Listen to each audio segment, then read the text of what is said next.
تکړه عالم او د پښتنو رساغږ مفتي منير شاکر نن مازدیګر په پېښور کې په شهادت ورسېده. د جهان نیوز درنو لیدونکو ستړي مشئ، نور جزئیات را سره ویډیو کې وګورئ او چینل هم سبسکرایب کړئ. د خیبر پښتونخوا دیني عالم مفتي منير شاکر نن د مارچ پر 15مه د پېښور په هرمل سیمه کې په یو بمي چاودنه کې ووژل شو.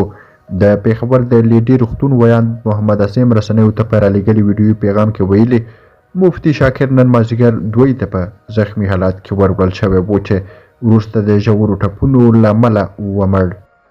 تر دې وړاندې د پېښور د ارموړو تاڼې یو چارواکي د ازادۍ راډیو مشال څانګې ته وویل قاري شاکر نن مازدیګر په ارموړو کې جومات ته ننوت چې بمي چاودنه ورباندې وشوه.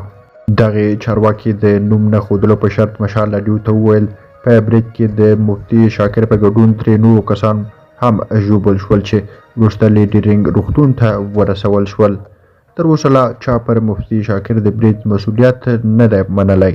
مفتي منير شاکر په د وروستیو کلونو کې د خپلو متنازعه دیني بیانونو له امله ډېر شهرت موندلی و. هغه له څه مودې راهیسې له پښتون ژغورنې غورځنګ PTM سره هم د خواخوږۍ څرګندونه کړې وه او د هغوی په غونډو کې لیدل کېده.